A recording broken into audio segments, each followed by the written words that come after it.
দক্ষিণ জেলার Ratanpur ADC village রাজনৈতিক আলোচনার কেন্দ্রবিন্দুতে পরিণত হয়েছে। ৩৭ ঋষমুখ মণ্ডলের উদ্যোগে আয়োজিত এই যোগদান সভায় সিপিএম, কংগ্রেস এবং তিপ্রামথা দল ছেড়ে মোট ২৫২টি পরিবার এবং ৭৬৪ জন ভোটার বিজেপিতে যোগদান করেছেন। স্থানীয়রা বলছেন, দীর্ঘদিনের রাজনৈতিক উদাসীনতার পর এবার এলাকার মানুষ সক্রিয়ভাবে নতুন দলে যোগ দেওয়ার জন্য উদ্দীপ্ত।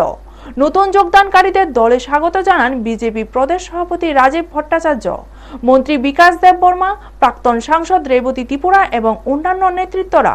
সবাই প্রচুর সংখ্যক জনজাতি সম্প্রদায়ের সাধারণ মানুষ উপস্থিত ছিলেন। বিজেপির দক্ষিণ জেলা সভাপতি দীপায়ন চৌধুরী, জনজাতি মোর্চার দক্ষিণ জেলা সভাপতি নিরঞ্জন ত্রিপুরা এবং মণ্ডল সভাপতি নকুল পাল সহ অন্যান্য নেতারা উপস্থিত ছিলেন। সবাই বক্তারা বিগত ৫ বছরে তিপ্রামথা সরকারের অধীনে এডিসি এলাকার সাধারণ মানুষের দুরবস্থা এবং বঞ্চনার চিত্র তুলে ধরেন। নেতাদের বক্তব্যে প্রকাশ, এডিসির অর্থ ও উন্নয়নের সুবিধা শুধু তিপ্রামথার নেতাদের জন্য, সাধারণ মানুষের উন্নয়ন এখনো দূর স্বপ্ন। সকলেই একমত, আগামী এডিসি নির্বাচনে বিজেপি ক্ষমতায় আসবে এবং এলাকায় মানুষ পরিবর্তনের আশায় উজ্জীবিত। ব্যুরো রিপোর্ট, নিউজ তৎকাল 24। আমাদের বিজেপি সরকার আছে বলে আমরা বিনামূল্যে রেশনের চাল আমরা পাই। গরিব মানুষের জন্য দুবেলা খাওয়ার জন্য অভাব হয় না। তার জন্য আমি বলছিলাম যে নরেন্দ্র মোদী এবং রাজ্যের বিজেপি সরকারকে আরো দীর্ঘদিন আমাদের মধ্যে রাখতে হবে। গরিব মানুষকে বাঁচিয়ে রাখতে গেলে, সাধারণ মানুষকে বাঁচিয়ে রাখতে গেলে চলুন এডিসি নির্বাচন এপ্রিল-মে মাসে কারণ 18-19 তারিখ থেকে এডিসি নির্বাচন চিনির আগে 5 বছর সরকার তারপর তিপ্রামথা নয়, তিপ্রামথা সরকার শেষ হতে যাচ্ছে এপ্রিল মাসের 18-19 তারিখে।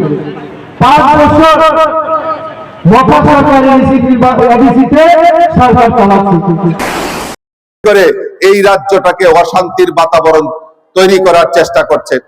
আমার দৃঢ় বিশ্বাস, এই রতনপুরের মানুষ যারা জাতি পাহাড়ি বাঙালির মধ্যে যারা বিভেদ তৈরি করার চেষ্টা করছে, তাদেরকে উপযুক্ত জবাব দেওয়ার জন্য রতনপুরের মানুষ তৈরি হয়ে গেছে। আর বিশেষ করে আবার ওই মাতৃশক্তি জাগরণ হয়ে গেছে, তাদেরকে উচিত শিক্ষা দিতে হবে।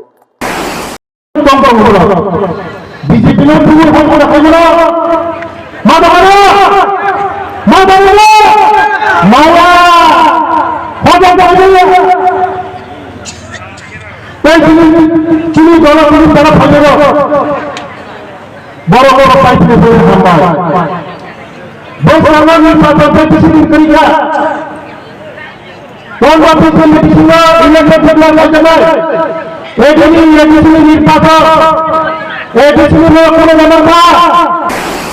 ঋষমুখ মণ্ডলের অন্তর্গত আমাদের রতনপুর এডিসি ভিলেজে একটি যোগদান সভা সংগঠিত হয়।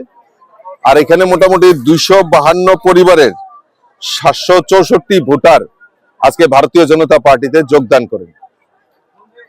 এতেই প্রমাণিত হয় যে বিগত যারা 2021-এ এডিসি ভিলেজ দখল করেছিল এবং এটা মানুষের কাছে একটা স্বপ্ন দেখিয়েছিল যে না, আমরা জনজাতিদের জন্য বিকাশ করতে চাই, প্রকৃত পক্ষে তারা ব্যর্থ এবং তারা জনজাতিদের সুখ স্বাচ্ছন্দ্য সঠিকভাবে পৌঁছে দিতে পারেনি।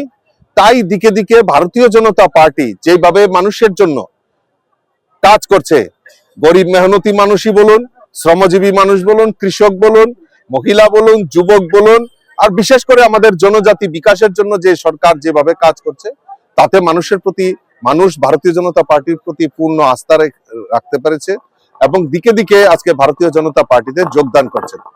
আমাদের সরকারের যে প্রায়োরিটি, সেটা হলো আমাদের সরকার বিশ্বাস করে, আমাদের মুখ্যমন্ত্রীও বারবার বলে থাকেন যে জনজাতি বিকাশের মাধ্যমেই এই রাজ্যের উন্নয়ন সম্ভব। আর সেটাকে প্রাধান্য দিয়ে আমরা যদি দেখি, গত অর্থ বছরে 25-26 অর্থ বছরে জনজাতি এলাকার বিকাশের জন্য 3,450 কোটি টাকা বাজেটে প্রভিশন রেখেছে। তার একটাই কারণ যে এই টাকাগুলি কোথায় খরচ করা হবে? জনজাতির যে শিক্ষা, জনজাতি স্বাস্থ্য, জনজাতি এলাকার পরিকাঠামো উন্নয়ন, জনজাতি এলাকার স্কিল ডেভেলপমেন্টের মাধ্যমে যুবক যুবতীদের রোজগার বৃদ্ধি করা, জনজাতিদের কৃষ্টি এবং সংস্কৃতিকে আরো বেশি করে প্রচার প্রসারের জন্য এই ৩,৪৫০ কোটি টাকা বাজেটে বরাদ্দ রাখা হয়েছে এবং সেগুলি বাস্তবায়নের লক্ষ্যে আমাদের সরকার দ্রুততার সঙ্গে কাজ করে চলছে। তাই ভারতীয় জনতা পার্টির প্রতি পূর্ণ আস্থা রেখে এডিসি এলাকায় জনজাতিরা বিশেষ করে ভারতীয় জনতা পার্টিতে যোগদান করছে।